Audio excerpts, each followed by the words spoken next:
उत्तर प्रदेश में अगले साल होने वाले विधानसभा चुनाव से पहले ब्राह्मणों पर सियासत एक बार फिर गर्मा गई है। प्रदेश के उप मुख्यमंत्री ब्रजेश पाठक ने गुरुवार को अपने आवास पर ब्राह्मण बटुकों का सम्मान किया, जिसके बाद इस बात की चर्चा शुरू हो गई कि भाजपा अपने स्कोर वोट बैंक को लुभाने के लिए सक्रिय हो गई है। पहले प्रयागराज में शंकराचार्य विवाद और बाद में यूजीसी को लेकर कहा जा रहा है कि प्रदेश का ब्राह्मण वर्ग भाजपा से नाराज है और आगामी चुनाव में गैर भाजपाई विकल्प तलाशने की कोशिश कर सकता है। इस कथित नाराजगी को भुनाने के लिए बसपा सपा दोनों ही दल सक्रिय हो गए हैं, जो इसी वर्ग के समर्थन के सहारे 2007 और 2012 में अपनी सरकार बना चुके हैं। इस राजनीतिक रस्साकसी के बाद यूपी में लगभग 11% जनसंख्या वाला ब्राह्मण वर्ग किधर जा सकता है। उत्तर प्रदेश भाजपा प्रवक्ता पल्लवी सिंह ने अमर उजाला से कहा कि उनकी पार्टी देश के हर समाज हर वर्ग को साथ लेकर चलने का प्रयास करती है। प्रधानमंत्री नरेंद्र मोदी समाज के हर वर्ग के साथ सबके विश्वास और सबके विकास की बात करते हैं। यही कारण है कि समाज के हर वर्ग का समर्थन भाजपा को मिलता है और भाजपा की सरकारें हर राज्य में लगातार प्रो इनकम्बेंसी के सहारे सत्ता में आ रही हैं। देखिए, भारतीय जनता पार्टी सबका साथ सबका विकास की बात कहती है और सबका सम्मान भी करती है। जाति और धर्म में विभाजित करने का काम कांग्रेस पार्टी और समाजवादी पार्टी से बेहतर कोई कर नहीं सकता है। इन्होंने हमेशा से ही ये बुनियाद रही है इनकी कि जाति और धर्म में विभाजित करके रखो।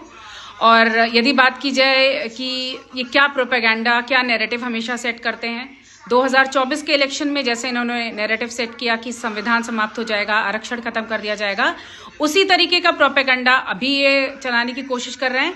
क्योंकि ये खुद का काम नहीं देखते, क्योंकि उनको धरातल पे उतर के काम नहीं करना है।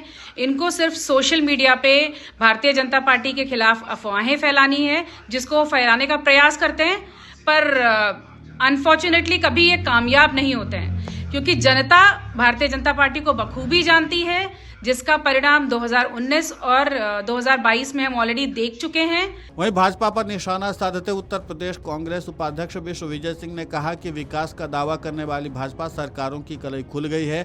भाजपा नेता दावा तो विकास का करते हैं, लेकिन प्रदेश की जनता ने देख लिया कि किस तरह से वे पहले एक वर्ग विशेष से दूसरे वर्ग को भड़काकर सांप्रदायिक आधार पर अपनी राजनीति करते हैं। अब वे हिंदू समाज के अलग अलग वर्गों को भी तोड़ने में जुट गए हैं। देखिए, भारतीय जनता पार्टी की जो राजनीति रही है वो धर्म के नाम पर, जातियों के नाम पर लोगों को लड़ा करके वोट को प्राप्त करने का उनकी राजनीति रही है।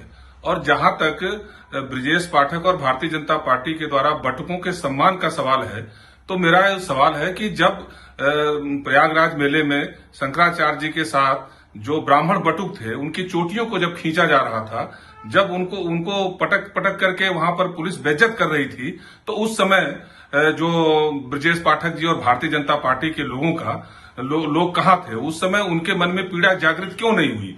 निश्चित रूप से ये एक दिखावा है और इस प्रदेश का ब्राह्मण राजपूत के साथ साथ समाज के सभी वर्गों के लोग, अगड़ा पिछड़ा दलित, सभी धर्मों के लोग इस बात के लिए तैयार बैठे हैं कि आने वाले 27 के चुनाव में इस भारतीय जनता पार्टी की जो नकारा सरकार है उसको उखाड़ फेंकने के लिए लोग तैयार बैठे हैं। वहीं समाजवादी पार्टी के प्रवक्ता मोहम्मद आजम खान ने कहा कि भाजपा एक झूठा स्वप्न दिखाकर सत्ता में आई थी और एक एक कर हर वर्ग उनकी सच्चाई को समझते उससे दूर जा रहा है।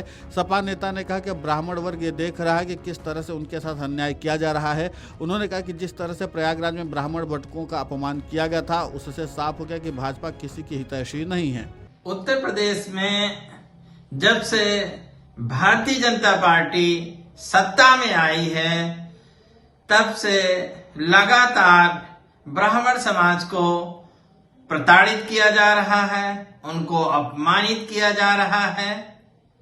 ये एक दो घटनाएं नहीं हैं। सत्ता संभालने से लेके अब तक अनगिनत घटनाएं हैं जो ये साबित करती हैं कि उत्तर प्रदेश सरकार में ब्राह्मण प्रताड़ित और अपमानित है।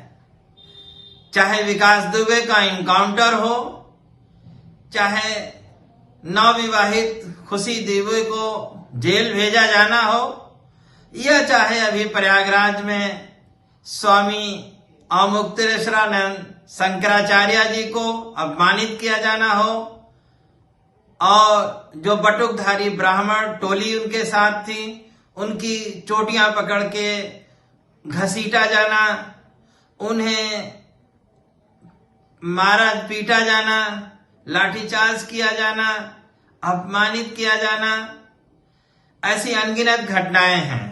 बता दें कि ब्राह्मण वर्ग कभी कांग्रेस का कोर वोट बैंक हुआ करता था। ब्राह्मण, दलित और मुसलमानों के सहयोग से कांग्रेस लंबे समय तक सत्ता में बनी रही, लेकिन कांग्रेस की गलत नीति और भाजपा के राम मंदिर आंदोलन से आकर्षित होकर ब्राह्मण वर्ग कांग्रेस से छिटककर भाजपा के पास चला गया। कांग्रेस इस नुकसान से आज तक उबर नहीं पाई और वो पहले सत्ता में आने के लिए दूसरे दलों पर निर्भर हुई और अंततः सत्ता से बाहर हो गई।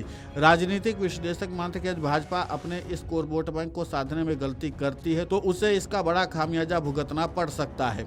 2024 के लोकसभा चुनाव में दलित मतदाताओं के एक छोटे वर्ग के दूर जाने का नुकसान उठा चुकी भाजपा भी अब इस सच को जानती है। माना जा रहा है कि यही कारण है कि पार्टी अपने इस कोर वोट बैंक को संभालने के लिए नई रणनीति के साथ मैदान में डट गई है।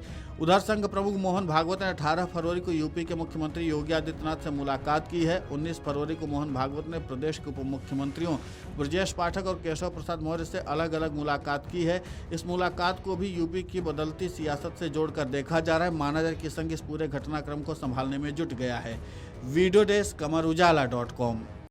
अगर आप ये वीडियो YouTube पर देख रहे हैं तो हमारे चैनल को सब्सक्राइब कर बेल आइकन दबाएं और Facebook पर देख रहे हैं तो हमारे पेज को लाइक